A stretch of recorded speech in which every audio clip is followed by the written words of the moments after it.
Hello, I'm Ted Gardner. I'm interviewing for the Public Library of Cincinnati and Hamilton County, and I'm interviewing on September the 5th, 2006 at the Anderson Library. And our camera operator today is Michael Alfieri, and you and I, Mr. Disney, are together just like we're old friends, and it's just been a pleasure to meet you, and I enjoy your wonderful warmth and personality. And what we need to do today, because you know this is a very important thing that you're doing. I think so. And that is you're recording for history. And you might have had this sort of an experience yourself over the years, but I find a number of the veterans that I've talked to or have met have been somewhat reluctant to talk about their experiences. Yeah. And I can understand that for a number of reasons, you know, and so forth. And I've heard people say, well, I don't want to talk about that anymore. That's history. It's behind me. Yeah. But I don't let them go. I say, now look, I can understand your position and I appreciate how you feel, but what you have in your memory and in your heart is important. And it's important to get it down so that people on the outside can learn about what you did in World War II. And therefore it is very important that we do this conversation today. And Mr. Richard Disney, now tell me when you were born. January the 8th, 1915. 1915. Well, World War II had just started at that time. Yeah, that's right.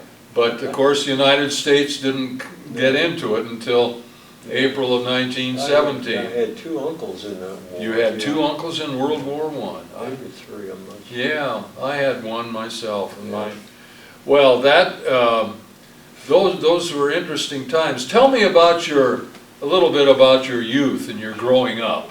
Well, I was born in Withamsville, Ohio. My family, my parents had come out from Cincinnati. My dad was a bookkeeper. Oh, yes. And my mother was a secretary at the, I can't think of that first name, Beckman Shoe Company down on the Parkway there. Oh, for heaven's sake. Somewhere or another, after they got married, and my mother says, well, there was a neighbor of my dad's on Thornton Street in Dayton, Kentucky, that had chickens in the backyard. And he became interested in that, and he decided he was going to go to country, get some land, and raise chickens and sell eggs and things like that, all kinds of vegetables, apples, and that in the different areas of Cincinnati, which was basically Hyde Park and Norwood and places like that. So then he died, and he had, when he was a boy, he had rheumatic fever. And it left him with a large heart. Wow. And he died in 1923. I think it was September, yeah. In 23, that was just after I started to go into school with Guardian Angel. Well, that was a sad thing for a little boy. Yeah, well, and I had three brothers younger than me, too. Oh, wow. Let's see, one was 7, one was 2 years younger than me, and then John was born in 21, and Sam was born in 23, just a few months before my dad died. Oh, my goodness. He laid around for a while with that heart problem. He couldn't do anything. Yeah. Yes, yes. Well, that, I knew people in the early days that had suffered from things like rheumatic heart, scarlet fever, and things that we don't hear about much anymore, you know. Medical science has improved things so wonderfully, and we have a that's the biggest part of the current living. I preferred living back, but this, because of medicine and that. Hey, I think we've got it pretty good. I know it. Well, so then, what was the first school you went into? Withamsville Public School. Withamsville. It was on the Pike, and the second year I was in there, I was one teacher. Second year they split the room and put a curtain across, and I was on the other side of the curtain. and that's when the school burned. Oh, my goodness. I remember I was probably 6 or 7 years old then, and calling, just marching us out, not telling them what wrong, and watching them out and looking up at the building. It was a junior's order, or they had a lodge deal upstairs, and we were downstairs on it. And seeing the flames coming out the front of the roof up there, and people coming with buckets, church bells ringing. Wow. Just imagine, I should say. Yeah. Well, then, after Williamsville School, then you transferred to another school? Guardian Angel, my mother sent me down there. She talked her father out of $5 a month to pay the bus fare. Oh, for heaven's sake. I wonder what the tuition was in those days. You have any Down there wasn't any tuition. No tuition? They had sisters and they didn't pay the. I see. Isn't that, that's very, very interesting. It's totally from Catholic families. Right, yeah. right. And a lot of them down on Clough Pike and Sure. places like that, yeah. Well then, when did you go, you said you moved over to Dayton, Kentucky? Well, that was after I was about 10 or 11 years old, I think. And of course, I remember when I was over there working one time, there was an election on, Al Smith was running for president. Oh, yeah. Against somebody, I don't. Right, right. But, yeah, so I went over there, my aunt and grandfather, they kept me there. This was just a weekend deal. I had an Uncle Bob that'd come out from town, bring us groceries and pick up our eggs and things like that, and then I'd go downtown. He'd drop me over at Pearl and Broadway. I'd get on the car and go across the river. That was at night. And then a little later than that, well, of course, I was living over there for a couple of years, and I got home probably on weekends and things like that. So I used to bring my uncle, he had the store there. I was working. This was another uncle, this my uncle, he had a grocery store, and my Uncle Bob had a meat market and grocery in Covington, down in an area they call Pieselberg. It's in West Covington, down there, St. John's Church, German area. Right. Well, that's interesting because I caught you mentioned Pearl Street, and of course Pearl Street doesn't even exist anymore. Probably not. Oh, no, it doesn't. That's where all that baseball stadium development is, and the new highway through there, and everything. Pearl Street's long gone. Pearl and Broadway. There. How about that? Well, then how about high school? Well, I went to Amelia High School for 2 years, and I was just an average student. I loved history, and I was good at math. Good for you. Those are my two best ones. Good for you. Well, those are basic. I think that's wonderful. I think maybe because I had men teachers, I don't know. Uh-huh. I always did better under them. I think they scared me. Made you toe the line, huh? I was very good on those two subjects. Well, that's wonderful. Yeah. So then, what age were you when you, well, the war had started, December the 7th, 1941, and did you start thinking about what you were going to do, if you were going to enlist or wait for the draft, or what? You know, you had to sign up. Oh, yeah. I did that, I think, in 1970 probably, and then you were subject to call. I don't know, I had a low number. I think it was only 59. I was called early. Ooh, you had a low number. There was a man on the draft board. His name was Squire Strimple. He'd been a newspaper man in Columbus, and he lived there in Withensville. And he knew something about family situations. Yes. So he got me a deferment. I didn't even know it. These things said, we can't take that boy because he's the only support his mother has. Ah, So, yes, of course. yeah, so I got that. And then I got another deferment, I think, from where I worked. I had worked at the old Remington Rand Company when I was very young, and I was in a tool and die making student, and I had some experience, so I went, all the jobs then were in machine shops. Right. So I went to work at, well, I think the milling machine was probably my first job then.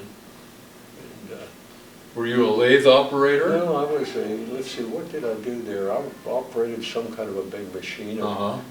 I think a Barber Coleman, some kind of machine. It cut slots in.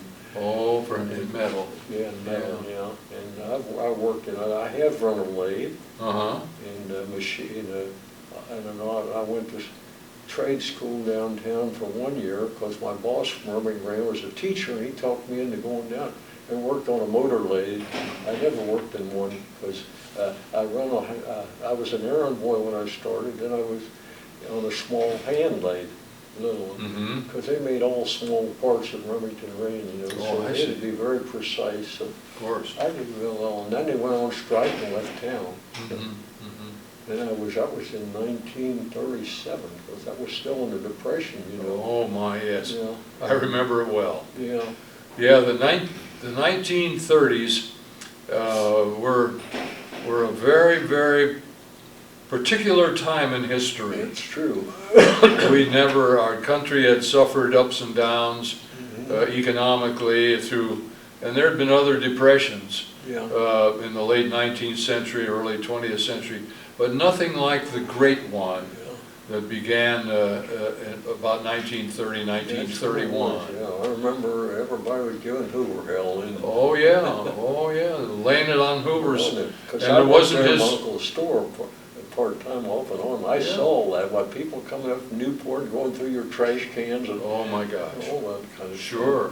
Like Well- over in Europe, the Germans, you know, when we'd eat, our mess hall come out, they dump our thing, they wanted your part of your food, it was Sure. leftovers. It was a They better took that home. thing than they had. Yeah. Well, then quickly moving on, you got the notice to go. Eventually, yeah. Yeah. It was in 44, no, 42. 42. 42, yeah. 42, and then they shipped you off to where? Well, I went from the county over in Batavia, the armory over there, where we went to get loaded up on the train. They took us to, I think, over Newport somewhere, and then they took us out to Fort Thomas, Fort Thomas, Kentucky. the replacement center, yeah, for Mhm. this area. Then we went from there, after about a few days, we went down, loaded on the train, and up on Saratoga, loaded on the train there, and took us all the way down through, nobody knew where they were going then. Right. See, except I did, because I had a cousin that was working there, passing out shoes or something. He passed me a little note. Oh. Then when we were going down at night someplace, we stopped at the station, it says Paducah, Kentucky. Oh. So we went down through Vicksburg and Natchez, and we got on that, what they call a Mississippi Yazoo Railroad. Oh, yes. Came right through Centerville. How about that? It's down there. That was nice, because when I was loading up, and I think we were starting to have a little snow then, almost. But when you got down Mississippi, it was nice and warm. Yes, of course. Well, that was a new camp that just finished almost. Yes. So we had to do a little work around there. And I think we started training, I think about the 1st of January, that would have been 43. Mhm. Yeah. What were you training with at that point? At that, the only outfit I was ever in during the war was the 370th Field Artillery Battalion, Battery A. Mhm. Yeah. And that was attached to the 99th? That was part of the Division. 99th. We were the counterpart of the 393rd Regiment. Oh, yes. Well, So we worked together to do it. well, what an experience for a young guy Yeah. who had never been away from home. No, that's partly true, yeah. I mean, we all, I've never been anywhere, yeah. But let's see, I wanted to say something about, now we have had for a 99th Infantry Division Association. oh, yes. It's been in effect since, I don't know, I think they had their first reunion in Washington way back in 47 or 8. Oh, yeah. But they finally set up and started in Pittsburgh in 1950. Mhm. So they've had, I think, 58 reunions. Wow. And I've been to at least 40 of them. Good around for the you. country. Good for you. And I support them, and I supported pretty well that new deal they got in Washington there. I'm a charter member of can't think of the name of it. Oh, the World War II Memorial? Yeah. Good for you. Charter member of that. Right. Yeah. Well, that was a long time coming, wasn't it, to Yes. get that memorial It up? should have been before. Should have been before, a long time. Well, somebody decided something had to be done, I guess. So Well, there was a lot of politics involved in that, I imagine. and the architects were saying, well, it should be placed on the mall, and other people said, no, it shouldn't be placed there because it detracts from the Lincoln Memorial and all that kind of stuff. And this went on for 15 years before they finally built the blooming thing. Well, anyway, so back to you, and after you left Centerville, what happened? Well, let's see, Centerville, we trained there, and that was a nasty place, clutter and hell. Was this in southern Mississippi, way It down? was just 50 miles north of Baton Rouge. Oh, So it was pretty close to Louisiana line down. sure, right across the river. Not too far from the Ohio, from Right. the Mississippi River. Yeah. And a lot of chiggers. And then, let's see, then in September, early September, we went in what we call Mississippi maneuvers Mm-hmm. for 4 weeks. Of course, we've been out doing that for 4 weeks, and they brought in the 63rd Division to train there. They were starting out as we did, about 8 months earlier. See? Basic training, yeah. Basic training. The old blood and guts was their name. Oh, boy. And so. Those were anyway, tough. Then we left, we never lived in a barracks or anything after we left there for that time. Then we went to Louisiana for 8 weeks maneuvers. And we left there about, in December, I guess, early December, and we didn't know where we were going or any place. We knew we were going to move out. They took us to Camp Maxey, Texas, which is right outside of Paris, Texas. I'll be there. That was probably, I think we moved in there about the middle of December, and continued training. Well, most of it was just repetitious, you know. Of course. And then they sent us up to Fort Sill for a month to train officers there. Oklahoma. Yeah, Fort Sill. We were up there about a month, then they brought us back down there, and they got us ready. We had received quite a few replacements during the past 6 months from that ASTP from the different colleges. Oh, yeah. By the way, ASTP, for those who aren't familiar with it, was special training. Army Specialized Training Program. Right, for to college kids. Yeah. Well, they'd already had their basic. Yes. And then they kept them out for, sent them to school for advanced training. Sure, and they were going to make officers out of them, and Eventually. then I think you mentioned that because of the shortage of troops, Yeah. they transferred a lot of those. Yeah, they they broke that outfit up almost complete with certain people in specialties, you know. Right. Yeah, I guess we got, well, in my company, my battery, I guess we got about 8 men, but we hadn't lost many. But you know, in an outfit like that, it keeps rotating, and they keep leaving for different reasons. They're gone, and you don't know where they're gone. Right. I know some of them that went to Mississippi, or not Mississippi, went to Italy. A lot of them got beat up pretty bad down there. Yeah, that Italian campaign was terrible. Now, when did you first? So when you left your outfit left the training camp, and you were ready to go overseas, how did you feel about that? Well, I didn't have any. I guess I was ready to go. I didn't feel one way or another about it, you know. Yeah, you know, that's something interesting, and you can agree with me or not on this, but I think a lot of fellas felt, oh, this training is boring as heck. Yeah, I want to get going. I want to get doing something. There was some of that. They didn't want to get over there with the action. Oh, yeah. Not knowing really how bad it was. That's right. So where did you land in France when you got across the Atlantic? We were there about 10 days. Oh, in England. And then we came over to Le Havre. Le Havre, that's it, sure. We were trying to think of that name. South of there somewhere, not too far south there where we landed. And you know that in French that means the harbor. Yeah. You know, a lot of people say, oh, it's a beautiful French name. Well, that's the French word for harbor. Yeah, well, we were so close to Le Havre, and I don't know how close. We went in there at night, and they held us back and said, well, there's mines in that area. You can't go in there. The Germans got that old mine in there, so they moved us, I think, down a little somewhere. I don't remember.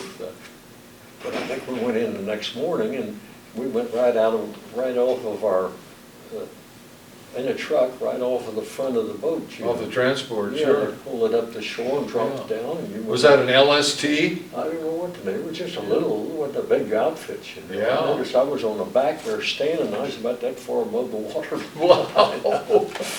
Yeah. Well, that, speaking of that, were you a swimmer? I could swim. You I could swam swim? all over 9 Mile area. Oh, creeks. isn't that good, you But know? anyway, I didn't have a lot of stamina, I don't know why, I could swim, but I Well, couldn't swim too far. that was a very serious consideration in those days, because so many young fellas were not swimmers, could not Yeah. Well, do we it. took swimming, I think, in fact, I know we did, I don't Yeah. know where it was. some School pool somewhere, sure. Yeah. Well, that was an aspect that was very important, and I know for myself, particularly in the Navy, it was Oh, yes, darned important, because you never knew when you were gonna go in the drink. I know. But, okay, so then you moved in from Le Havre, and that's when your unit was solidified, and you moved forward as We went a, up, I remember went into some apple orchard up in Belgium, they said it was, and got things together. I don't remember what we did. now how did you get there? Did you have to Truck. march? Huh? By truck? Yeah, they followed us across through those little French villages and all that. Sure. Yeah, it was a pretty good run. And, and we got ready, and then, I don't know, we weren't there very long, and then till they got a line ready for us to go into the line, you know. Like I say, we're moving a lot of troops, because they're gonna need a lot more troops in there. Yeah. There was a lot of divisions coming from the States. We were one of the first ones to come with that group, because we'd been trained for so long, just sitting waiting to replacements and train them and get to work. So we went on the line there, and that was when I got that trench foot. Was, Tell us about your injury or your Yeah. sickness and so forth. Well, we were put on along the front line, along the German border, back maybe a mile or so, and it was a rainy season, a lot of rain, and there was actually some snow flurry somewhere along there. But anyway, it was sort of setting up the guns, you know, you had to dig your trench, you had to dig the guns in part way, and you had to dig your ammunition dump, and you know, all that place was just mud, water, just Terrible. like that. Terrible And you condition. didn't have, as I said, we were in just our regular shoes, because we didn't have combat boots for us, so our feet were soaked night and day, absolutely soaked. Yes. And I took my shoes off one night, my little feet had been hurting, I saw, well, I had 4 black toenails there on that one foot. Wow. And it was, they told me, well, you better go to the medics. And then when I got the medics, the Italian medics, that was back on the hill, little town named Crink Hill back there. Mm-hmm. And they had set up back there, and one doctor, I think I knew. But, and he told me that, he said, you got a bad case. It's not bad at that time, you know, not as bad as it would have been, because they were losing boys with their legs and everything, you know. Goodness sakes. But, you got to be taken care of right away. He said, and then he asked me about what I've been doing. He said, well, you can't go back in that kind of a situation, or you're going to be in worse shape than you are now. And he said, tell the officer, tell the commanding officer to get you out of there on a, so I went in what they call the executive section. Mm-hmm. I was, same officer in that. I was back on a little higher ground, the hill, and what I was doing then, the first job I had, I was sort of assisting as a battery recorder. Oh, yes. And then I was kind of not a safety officer, but I was the safety man, is what it was. What I did, I watched the readings on the guns, and I watched when they were getting ready to fire, went in position to be sure that they had the proper readings, Mm-hmm. and that they were their elevation was right, things like that, and their barrel was lined up right, because we used to catch them. I'd catch them, well, that guy's barrel's pointed in the wrong direction. Wow. See? He might kill some of our own troops. Pretty important to get it right. So I'd walk along the line back there when they were getting ready to fire, and just to see, you know, that everybody's set. And then they setting all that stuff at night too. You can't see ahead of damn little lights, you know. Oh, You yeah. can't always see. Terrible And then we had condition. aiming stakes out where they put a light on it, and the bandit had to run out there and turn that light on when you got a fire mission, and come back, and you'd have to get adjusted onto that, see? And likewise, you had to set the elevation, and well, that was basically it, I guess, elevation, and yeah. And to see that you had the right reading, your barrels were all four parallel, you know? And if one was pointed just a little off, well, you had to call a halt until you get him straightened down. Because they were always hollering on the front line, you're firing too short, you're firing too short. What kind of a gun were you firing? A .405 howitzer.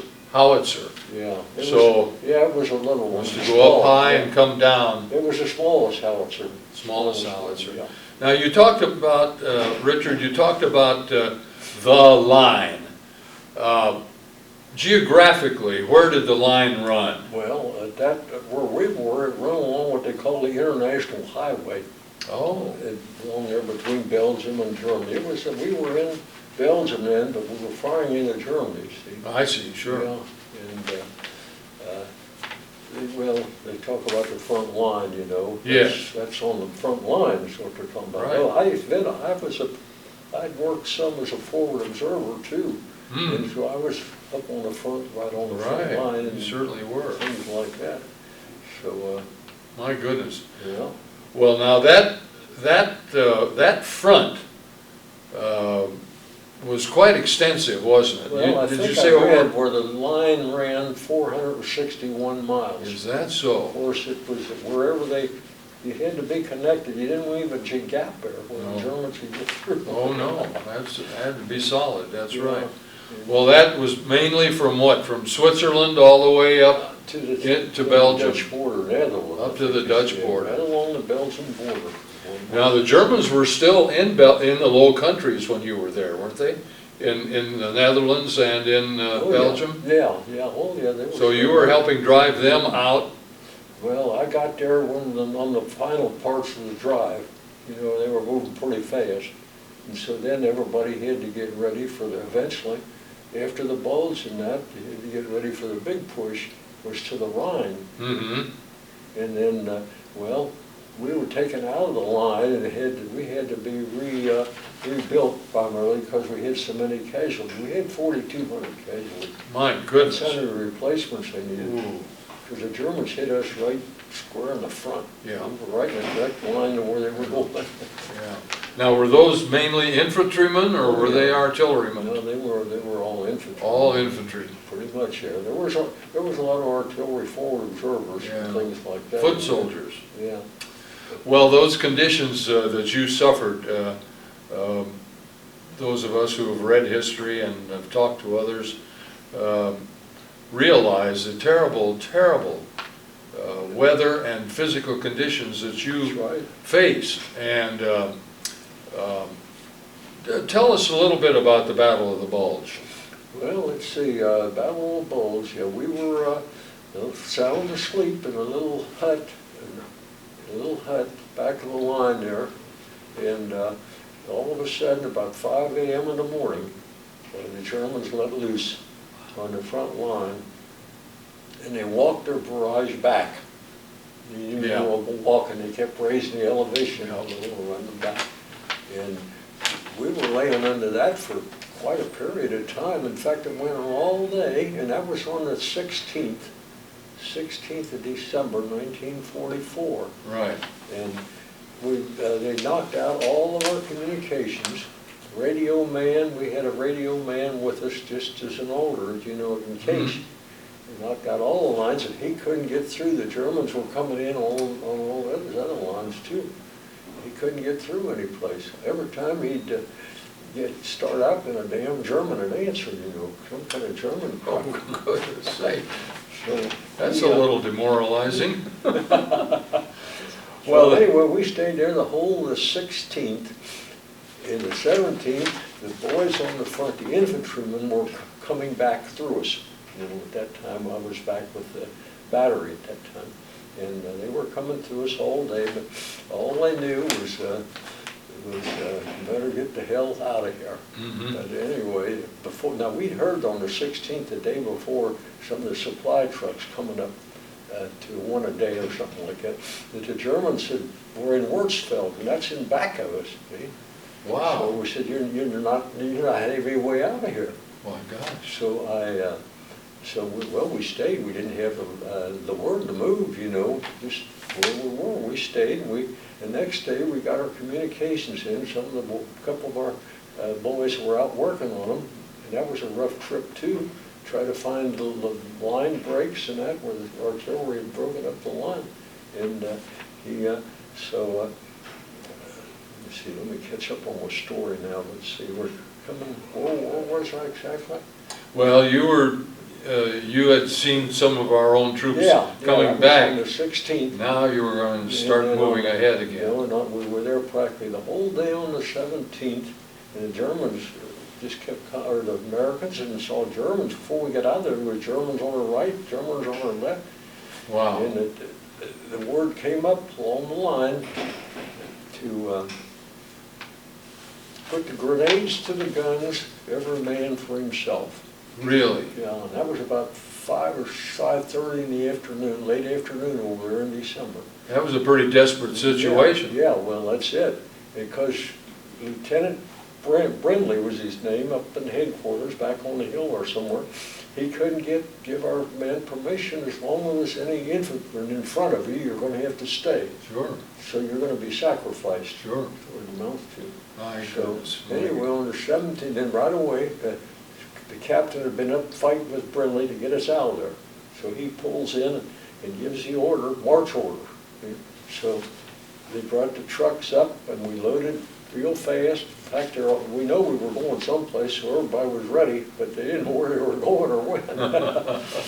Anyway, we hopped on the vehicles, and the captain told me, or the lieutenant, the executive man, he said, Disney, take the guy. Go this way. See that road going up the hill there? Get on that road and go on up the hill into Crinkhill, and you'll have some directions there. We're going to put you in position up the top of the hill, off to the right there a little, where you can protect the city, the town, and that from German tanks will be coming up this road.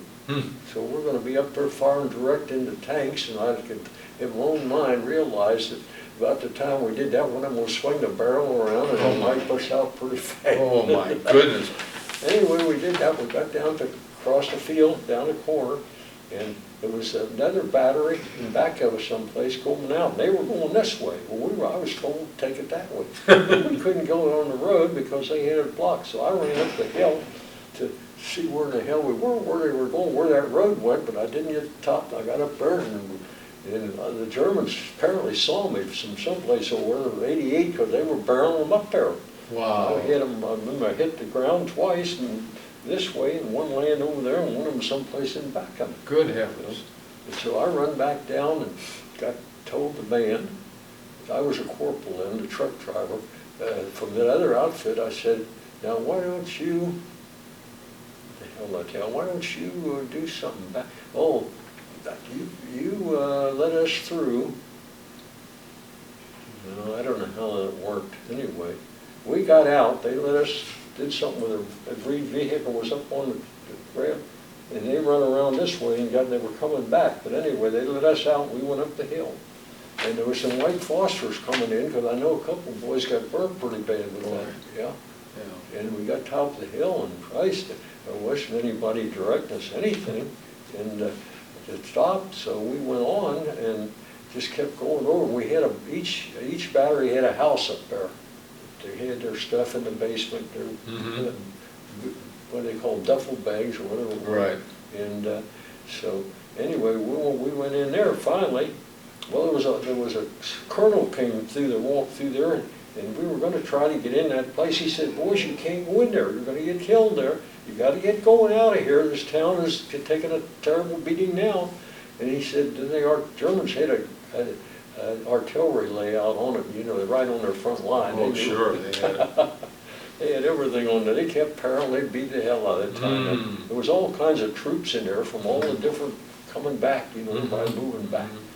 And so we stayed there a while, and I decided we better get the hell out of here. So we got on the road, we go out so far, and I said, and it finally dawned on me, well, you don't know where the hell you're going, you better come back, get back there. So I tell the boy to turn around and go back. So we went, I think we did that a couple of times. We went back, and we're going to have to find out what's going on here. And so, well, we decided we were going to get out again.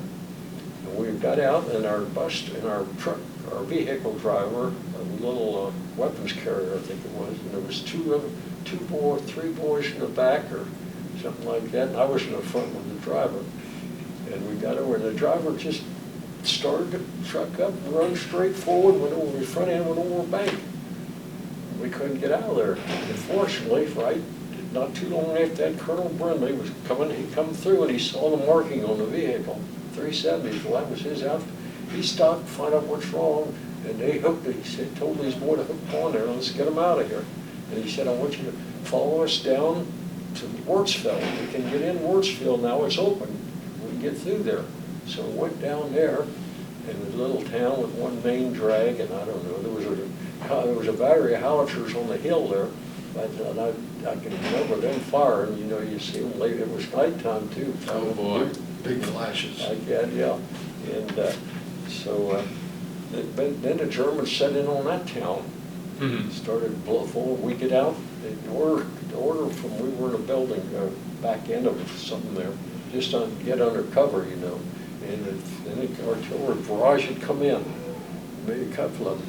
And so we hit the building again.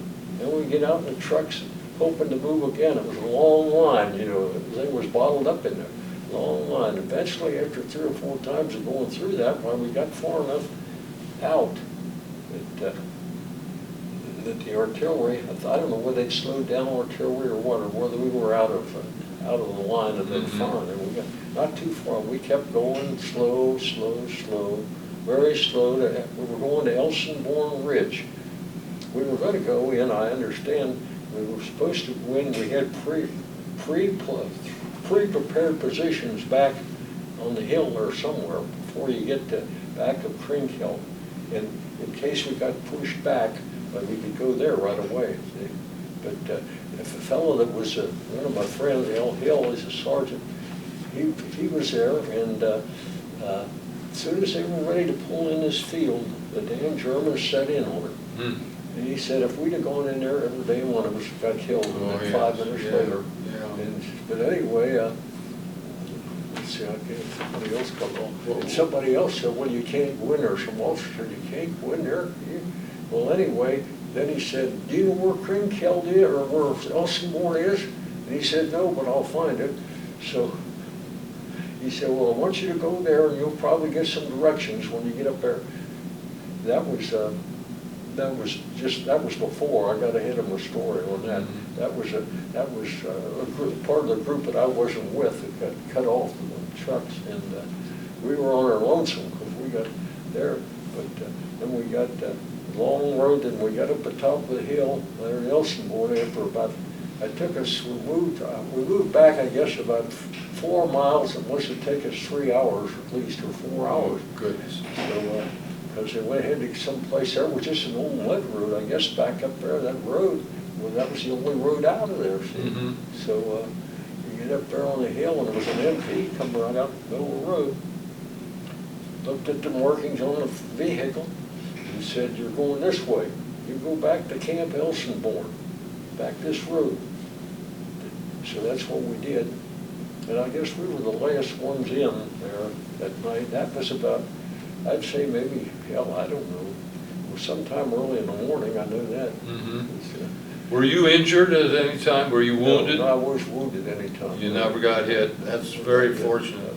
Well, I know as we said, the weather situation at that time, and December, the middle of the winter, you know, a terrible situation. And ridge up there, the damn wind just came across. Oh, I'll bet it was cold and cutting. Yeah. Well, I know that, of course, one of the famous stories about the Battle of the Bulge, and I mentioned it to you a little earlier, when they called it a temporary truce, the Germans thought that they had the Americans bottled up. Yeah. And they thought they had them at their mercy. And so the German general, had a sergeant with him and a couple of under officers. And the sergeant was carrying the white flag, Yeah. which meant truce Yeah. for a moment. Yeah. And it came approaching this line of American troops. Yeah. And there was Brigadier General McAuliffe, the American commander. Yeah. And the Germans looked at him and said, surrender, surrender, surrender. Are you ready to surrender? And he said, hell no. Surrender? Nuts! Yeah. And the Germans looked at each other and they said, Yeah. was ist nuts? They'd never heard that term, Was ist nuts? And of course, then the truce was broken, and then they separated it. And then about that time was when, do you remember when the weather kind of broke a little bit and they could get the American airplanes could come in? Yeah, I remember something about that. Yeah. I don't remember. I know, that was very dramatic, because up until that point, the cloudy skies had kept our planes from being able to come in and strafe the enemy troops and drop bombs and so forth. Well then, where did you eventually wind up after the Battle of the Bulge? Well, let's see. Well, as I said, January of 45. We had so many replacements. They eventually, we were replaced by the 99th Infantry, just coming over from the States, I think somebody said. And we were leaving, and I'm trying to get this straight. What they did was they were moving forward to the old line. We got about as far as the old line, but we've been back, and they cut us off. The one division, I think they said we were supposed to be cut off when we got pretty good clearance out there. Because I know they ran into a couple really bad spots where they had a lot of trouble getting pinned down in the snow. You couldn't Right. And then they took us up to someplace there in Belgium along the line. I guess not too far, maybe from where we came in. I'm not sure. We had to get restocked. As I said, they had 4,200 replacements is what they had to have. Did you get combat boots by that time? Oh yeah. We were only without combat boots for about 10 days. First 10 days, and that was a killer. We lost shortage a lot of supplies, lines. Terrible. And so how far east did you get, Richard? How far into Germany? into Germany. Did you get to the Rhine? Yeah, well, we went over to the Rhine. We ended up right close to across the river from Dusseldorf. Oh, yeah. And we were set in there, and we set maybe only one day or something. And we figured, well, till they get ready to cross the Rhine, it's going to take a while. All the troop supplies and everything. Sure. So I had won, on a drawing they had from the unit, I had won a trip to Paris. I was supposed to get ready that next morning. Pick up, we're going to go to Paris.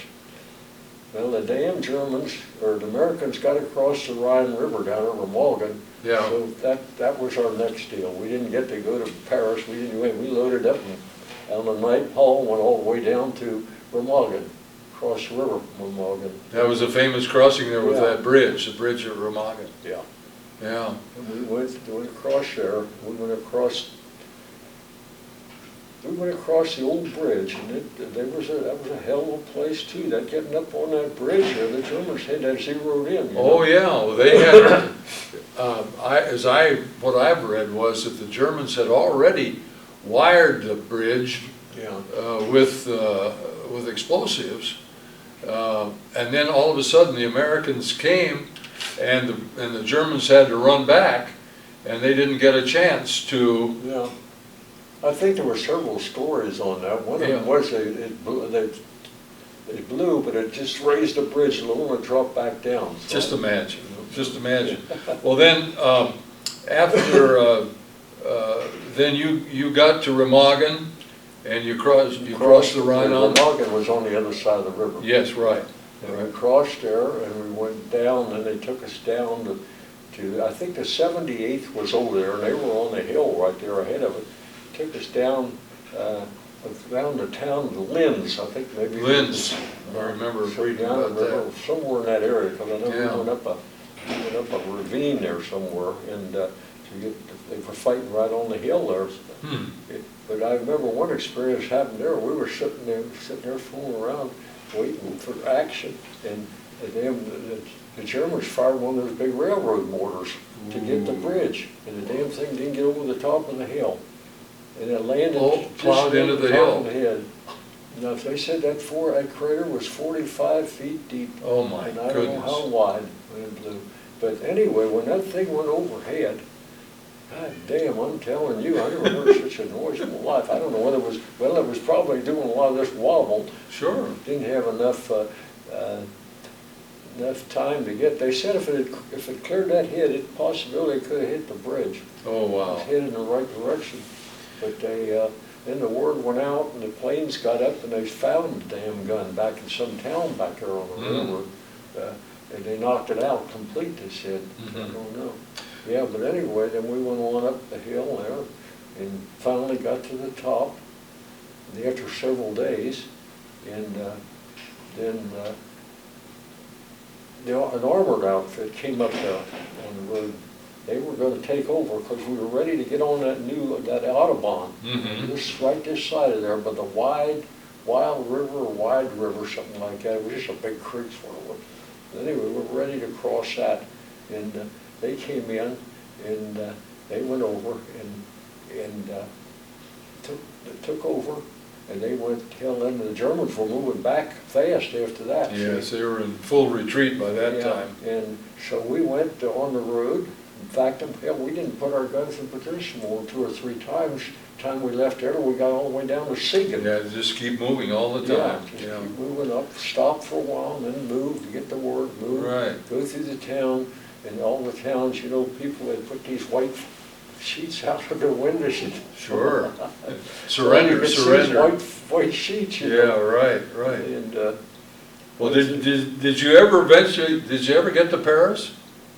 Yes, I did after the war. They gave me I think the commander knew that I got sheets out. Yeah, right. So I was on the list. They told me one night, you're going to go to Paris. Well, how about that? Yeah. So were you in Paris several days? I think maybe 3 days. 3 days. Or, yeah, something like that. I'll bet the French girls were happy to see you. I didn't see any French girls. They were around, but I couldn't speak their language. Well, I know that's a very difficult thing to overcome. In Germany, I couldn't speak their language. No. Well, when you're on the front line, you don't have much opportunity. Oh no, you don't have much conversation time. Not with the natives. Well, that's interesting. What was the 99th part of the 3rd Army? No, the 1st Army. 1st Army? Yeah. Big Red One? No, the 2nd Division. That was a the 1st division. They were also with us. They were with you too? Pretty close, right alongside of us. Yeah, well, they had a Because tremendous... when we got back there on, let's see, where was it? Well, I guess it was when we were on Nelson Bourne Ridge. As soon as they just finished that operation up in that, can't think of the name of that apple orchard they were in, it was right south of Aachen. They took a terrible beating there. Oh my, yes. A lot of troops of 28th, and the 28th was on the line below us, and the 102nd was a new outfit that just came in, and that's the one where the Germans just walked through it. And that's opened up our whole south flank. So they kept filtering, some of the guys they captured most of them, but some of them filtered up in our area. Right, Not too bad. Up into let's see, we were in the center of the group, and the 394th was on our south, and the 395th was on our north, the 3 regiments of infantry, yeah. Did you have any contact with German prisoners of war? Oh, we used to see them around, they had a lot of them. We took a lot of them, took a lot of them up. And when we left there, we went down to the town of Wetzlar and then the town of Siegen. There was an airport there at Siegen, and those big planes were going out all day long. The Limburg was a camp up there for prisoners. They had everything in there, and they were hauling these boys out of there. that couldn't, you know, they had all kinds of illnesses. Yes. Kid, and, Well, that's what an experience you had. What a terrible time, and yet a memorable time, and you remember it very well. You've got a good memory. well, it's not as good as it was. Well, I know, we're all facing that. That's the reason I was good in history. Yeah, right, right. Well, you know, I agree with you, and I know Richard will agree with us. The study of history is a mind-forming subject, because some people say, oh, it's so boring, you know, dates and places and things like that. But that's what helps you form your mind and helps you with your memory, and you can relate to things through history, and that's very, very important. Well, listen, when did you come back to the States? Came back to the States, let's see, we were ended up as police troops, I guess, or what did they call those? Military police? No, Oh, occupation forces? Yeah, occupation Yeah. forces. We ended up, I was transferred to the 1st Infantry Division. I remember we were in a castle in Gleisnau, Germany. It was an old outfit. And they lined us up out in front, and they called off about half of the names were coming to the States to get ready to go to Japan. Yes. Yeah, most of the younger ones. See, I had a little age on me even then. Yes, you did. 'Cause, You were older than most of the fellas were. well, I had some older than me, yeah. Yeah. In fact, when I first went into Van Dorner's boys there from the First World War. Really? 5 years old. If you Is that They didn't so? stay around long, you know. No. And